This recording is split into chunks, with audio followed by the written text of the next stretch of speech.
Hey guys, Desertprepper1 here. I guess it's time for a garden video. I haven't done one for a while. I've been a little busy with that Storm Relief 2011 site and trying to get stuff together for that. So I apologize. You haven't really missed much though. I mean, seeds go in the ground and nothing really happens until they start popping up. So what do we got here? You can see them.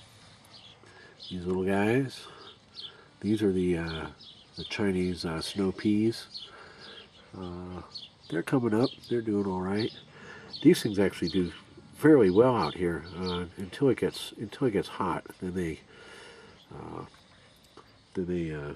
kind of peter out. But I usually get a pretty good crop of those, even though it's warm right now. It's about 90 degrees right now. So the oven has been turned on. All right, well there's that. These things are doing all right. Hopefully they make it and mature before they cook to death. Let's see. Let's go see what else we got going. I'm busy. Oh, here's my water tank, the one I moved. I got it covered with this camo stuff, so it's not there. You don't see it, do you? It's not there. The water tank you seek is not there. It just keeps people, if they're looking over the fence, they might not notice it right off the bat. I don't need nosy Nellies knowing where all my stuff is at. Alright, so I get myself over the fence here and keep the rabbits out. We got tomatoes, tomatoes, tomatoes, tomatoes, tomatoes, tomatoes, tomatoes, and more. These are two different types of tomatoes. These are the larger ones. It's sort of a test because I haven't grown the larger ones in a while. See how they do. There's a tree here. You can grow that one, but there's a tree behind this here, and this will shade these ones, so maybe the fruit won't cook when it gets really hot. These ones, well, we'll see what happens. You may say I got a lot of tomatoes, but we don't have a good success rate because of the heat, so you got to plant a lot of them to get a few. And if I get too many, I've got my canning stuff and my dehydrator and all that, so I'll be playing with that soon. Here I've got these squash plants. Got 3 per pit, if you want to call it that. I did this for water retention, and I also replaced all the dirt you see kicked out.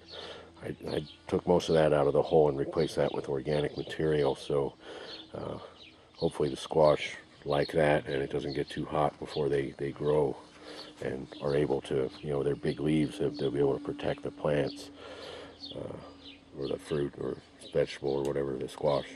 Then you got your cucumbers here. This is a bush variety, but they still have some sort of a vine, so once they start going, I'll put something for them to climb up on. We got these here pomegranate trees. I actually thought they were dead, but they're coming back to life. So I'm going to plant these somewhere. I haven't decided where. Let's go this way. There's the onions. Now you may say, well, those kind of don't look all that great. Well, the stuff that was on them when I bought them at the store, that's kind of yellowed and died off, but they started to sprout up new growth, and that's the stuff you're going to trim off. It does take a little bit of time for these to get going, but once they grow, you can cut off what you need every day if you like these things a lot, or however you want to do it.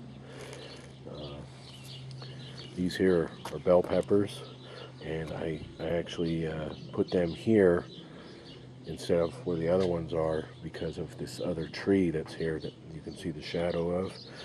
That'll shade them a bit. Last year I planted these in pots and they all burnt, they get sun scalded.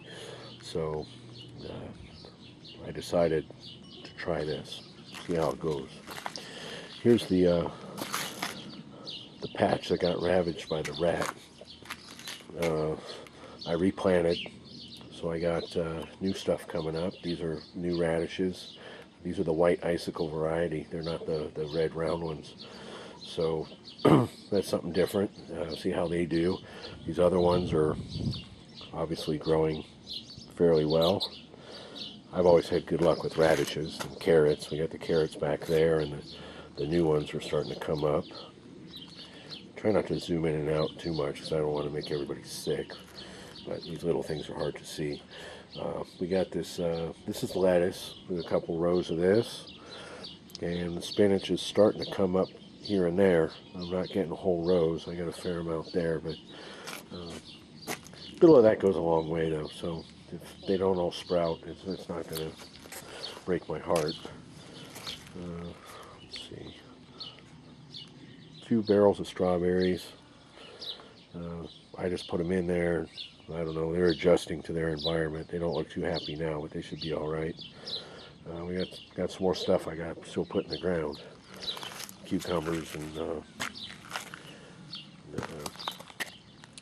tomatoes and some basil and that.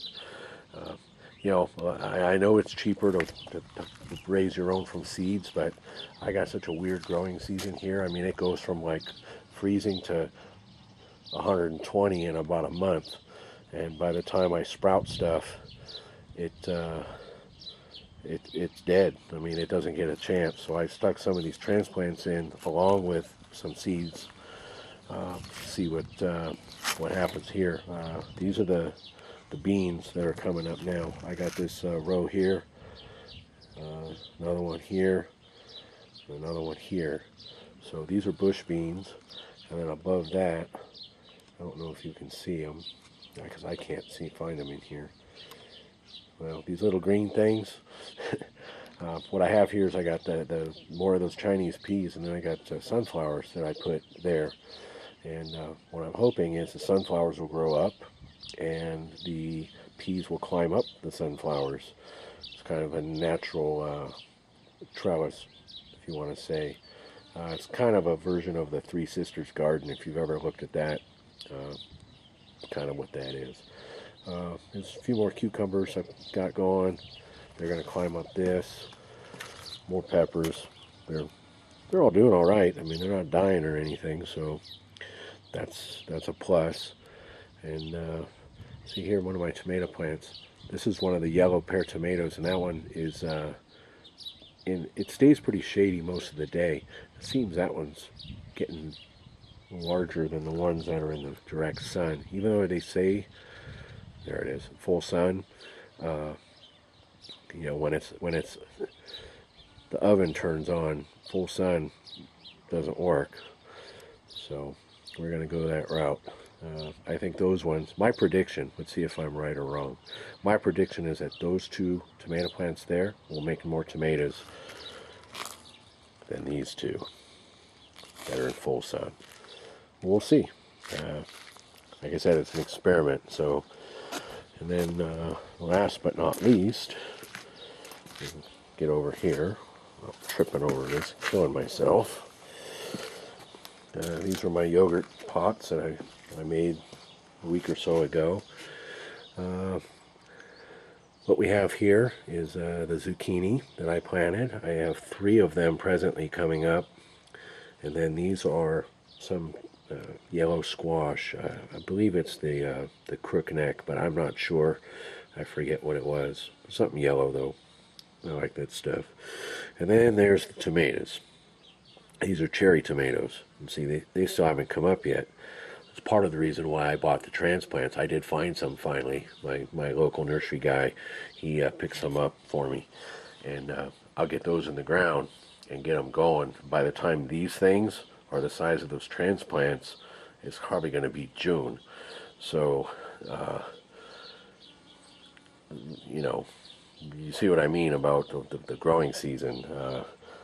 We have to kind of cheat the system a little bit.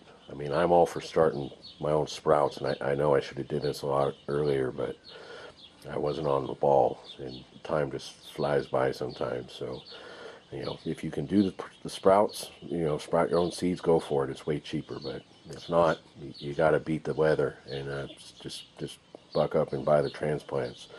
But I'm out of time, so thanks, guys, and see you around. Bye.